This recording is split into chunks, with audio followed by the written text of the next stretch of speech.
जीवन के शुरुआत से अंत तक नदियों का प्राणी जीवन पर उपकार रहा है। नदियां सदैव से ही मानव के लिए जीवनदायिनी रही है। नदियां प्रकृति का अभिन्न हिस्सा है। नदियों से ही पृथ्वी पर जीवन संभव है। जीवन जीने के लिए सबसे महत्वपूर्ण स्रोत जल है, जो नदियों से ही प्राप्त होता है। नदियां अपने साथ बारिश का जल एकत्र कर उसे भूभाग में पहुंचाने का महत्वपूर्ण काम करती है। नदियां देश के विकास में बहुत साथ देती हैं, फिर चाहे वह आर्थिक विकास, सामाजिक विकास या फिर धार्मिक विकास ही क्यों न हो। नदी से एक नहीं अपितु कई लाभ होते हैं। नदियां धरती पर जीवन जीने के लिए एक आशीर्वाद है। नदी मनुष्य जीवन में महत्वपूर्ण भूमिका निभाती आ रही है। नदी एक जगह से दूसरी जगह तक बहती है और कई स्थानों को आपस में जोड़ती है। सदियों से मनुष्य नदी के मुहाने पर बसता आ रहा है। यह व्यापारिक आर्थिक दृष्टि से महत्वपूर्ण होती है। पूरे विश्व में नदियां पाई जाती है। सभ्यता के विकास में इनका योगदान है। नदी को सरिता, प्रवाहिनी जैसे नामों से भी जाना जाता है। नदी धरती के तल पर प्रवाहित पानी की धारा है। इसका उद्गम स्रोत बारिश, पर्वत, झीलें होती हैं। नदी अपने अंतिम पड़ाव में किसी समुद्र में जाकर मिलती है। नदी मीठे पानी का बहुत बड़ा स्रोत है। विज्ञान की जिस शाखा के अंतर्गत नदियों का अध्ययन किया जाता है उसे पोटेमोलॉजी कहते हैं। यह अपने साथ रेत बहाकर ले जाती है। नदियां मुख्यतः दो प्रकार की होती है। एक प्रकार की नदी हमेशा बारिश के पानी पर निर्भर होती है। बारिश न हुई तो उसका अस्तित्व नहीं होता है। दूसरी प्रकार की नदियां सदानीर वर्ष भर बहती रहती हैं। नदी को उसकी आयु के आधार पर भी वर्गीकृत किया गया है। नंबर 1, युवा नदी। इस प्रकार की नदी का बहाव तेज होता है। नंबर 2, परिपक्व नदी। इनका बहाव धीमा होता है। नंबर 3, बूढ़ी नदी। यह बहुत धीमी बहती है। भारत की गंगा, ब्रह्मपुत्र जैसी बड़ी नदियां हिमालय पर्वत श्रृंखला से निकलती है। पर्वतों पर मौजूद बर्फ पिघलने से इन नदियों का उद्गम हुआ है। पर्वतीय क्षेत्रों में बारिश बहुत ज्यादा होती है। यही कारण है कि नदियों में पानी का बहाव हमेशा रहता है।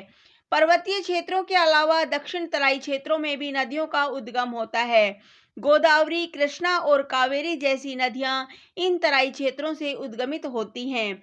नदी की जानकारी। नदी के पानी का बहाव हमेशा ऊपर से नीचे की तरफ गुरुत्वाकर्षण की वजह से होता है।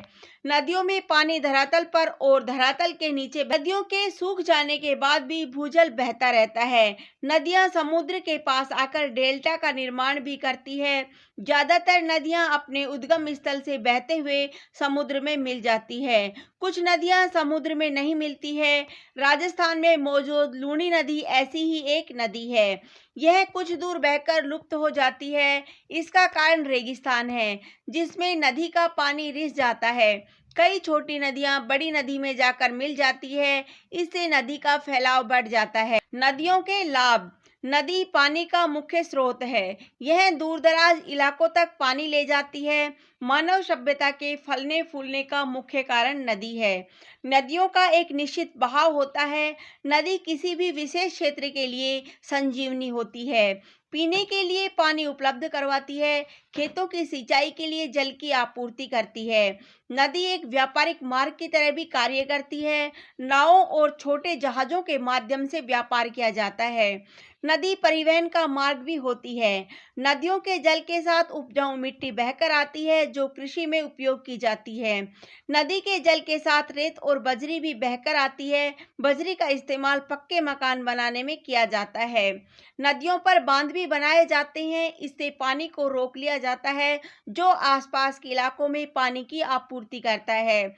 नदियों में पाई जाने वाली मछलियां भोजन का बड़ा स्रोत है। नदियों में जलीय जीवन भी पाया जाता है। नदियों पर बिजली संयंत्र भी बने होते हैं। इनमें पानी से बिजली का निर्माण होता है। नदियों को पवित्र भी माना गया है। गंगा नदी में अस्थियों को बहाया जाना शुभ माना जाता है। नदियों की पूजा भी की जाती है। ऐसा माना जाता है कि गंगा नदी में डुबकी लगाने से मनुष्य के सारे पाप धुल जाते हैं।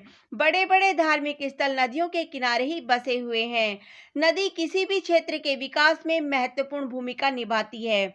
नदी का विकराल रूप भी होता है। कई क्षेत्रों में नदी बाढ़ का कारण भी बनती है। बिहार का शोक कहलाने वाली कोसी नदी के कारण बाढ़ आती रहती है। तेज बारिश के कारण भी नदियां उफान पर आ जाती है। नदियों में प्रदूषण आजकल की यह विकट समस्या है जो प्रतिदिन बढ़ती ही जा रही है। जल प्रदूषण के कारण नदियों का पानी दूषित हो रहा है। जल प्रदूषण का मुख्य कारण नदियों में फैक्ट्रियों से निकला रासायनिक पदार्थ का मिलना है। शहरों और गांवों में गंदगी और कचरा बहकर नदियों में मिल जाता है। नदियों में लोग नित्य क्रिया भी करते हैं। नदियों का प्रदूषण अपना विकराल रूप ले रहा है। गंगा जैसी पवित्र नदी भी हरिद्वार आते आते प्रदूषित हो गई है। बाढ़ के कारण पशुओं के शव नदियों में मिलकर उसे दूषित करते हैं। नदियों में प्रदूषण को रोकने का सबसे अच्छा उपाय सामाजिक जागरूकता है। फैक्ट्रियों को नदियों से दूर स्थापित करना, कचरे का निकास नदियों में होने से रोकना चाहिए। विश्व की प्रमुख नदियां गंगा नदी भारत की पवित्र नदी है। हिंदू धर्म में गंगा नदी का विशेष महत्व है। इसे भागीरथी नदी भी कहते हैं। गंगा नदी की लंबाई 2525 किलोमीटर है। यह गंगोत्री से निकलकर बंगाल की खाड़ी में मिलती है। यह पूर्णतः भारत में ही बहती है। गंगा की सहायक नदियों में घाघरा नदी, यमुना नदी, महानदी प्रमुख है। गंगा नदी भारतीय लोगों की आस्था का प्रतीक है। गंगा दुनिया की सबसे प्रदूषित नदियों में भी आती है। ब्रह्मपुत्र नदी यह भी हिंदू मान्यताओं में पवित्र मानी गई है। इसका उद्गम स्थान तिब्बत है। इस नदी की लंबाई 2900 किलोमीटर है। यह नदी पूर्वी भारत की प्रमुख नदी है। नील नदी यह विश्व की सबसे लंबी नदी है। इस नदी के पास कई सभ्यताओं का विकास हुआ है। मिस्र की सभ्यता नील नदी के कारण ही पनपी है। यह अफ्रीका में बहती है। नील नदी की लंबाई 6650 किलोमीटर है। अमेजन नदी यह नदी दुनिया की दूसरी सबसे लंबी नदी है। इस नदी के आसपास के इलाकों में अमेजन के घने जंगल पाए जाते हैं। अमेजन की लंबाई 6400 किलोमीटर है। अमेजन नदी दक्षिण अमेरिका में बहती है। इस नदी का घनत्व विश्व में सबसे ज्यादा है। कांगो नदी इस नदी की लंबाई 4700 किलोमीटर है। यह अफ्रीका की दूसरी सबसे बड़ी नदी है। येलो नदी यह चीन की प्रमुख नदी है। इस नदी की लंबाई 5464 किलोमीटर है। येलो दुनिया की सबसे गहरी नदी है। यांगत्जी नदी यह दुनिया की तीसरी सबसे बड़ी नदी है। यांगत्जी एशिया की सबसे बड़ी नदी है जो चीन में बहती है। इस नदी की लंबाई 6300 किलोमीटर है। सिंधु नदी यह एक ऐतिहासिक नदी है। इसके पास कई प्राचीन सभ्यताओं का विकास हुआ है। सिंधु घाटी सभ्यता का विकास भी सिंधु नदी के पास हुआ है। इस नदी की लंबाई 3200 किलोमीटर है। इसका उद्गम स्थल तिब्बत का पठार है। यह अरब सागर में जाकर मिलती है। सिंधु नदी भारत, पाकिस्तान और चीन होकर बहती है। सिंधु नदी की सहायक नदियों में रावी, सतलज, चेनाब नदी प्रमुख है। सरस्वती नदी यह भी ऐतिहासिक और पवित्र नदी है। यह वर्तमान में विलुप्त हो चुकी है। वेद और पुराणों में इस नदी का जिक्र मिलता है। वर्तमान में यह नदी धरातल पर सूख चुकी है, लेकिन धरातल के नीचे आज भी यह बह गोदावरी नदी इस नदी को दक्षिण भारत की गंगा भी कहते हैं। यह एक दक्षिण तटवर्तीय नदी है। इस नदी का उद्गम स्थल महाराष्ट्र का नासिक है। नासिक से बहते हुए यह बंगाल की खाड़ी में गिरती है। गंगा नदी, यमुना नदी और सरस्वती नदी का संगम त्रिवेणी संगम कहलाता है।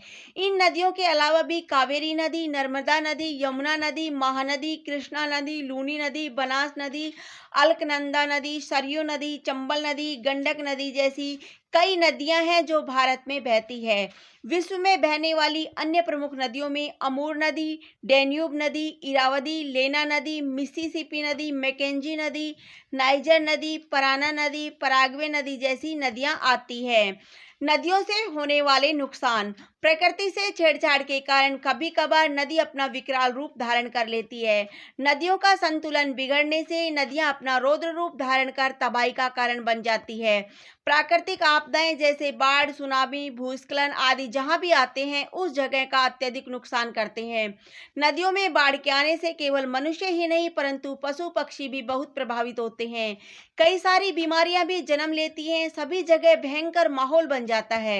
अनगिनत लोगों और अन्य पशु पक्षी अपना निवास स्थान गंवा देते हैं तथा बहुत से जीव अपनी जान भी गंवा देते हैं। नदियों में सबसे बड़ी हानि के रूप में केदारनाथ की त्रासदी को ले सकते हैं, जिसने हजारों लोगों को प्रभावित किया और आम जीवन को पटरी पर लाने के लिए समय, श्रम और धन का एक बड़ा भाग उपयोग करना पड़ा। यह बात सत्य है कि प्रकृति के असंतुलन से नदियां कभी कभार बहुत नुकसान कर देती है, लेकिन फिर भी नदियां सभी के लिए जीवनदायिनी हैं और मानव को नदियों के प्रति अपनी दृष्टि सुधारनी होगी और नदियों को प्राथमिकता देनी होगी और नदियों का दोहन बंद करना होगा। धन्यवाद। जय हिंद, जय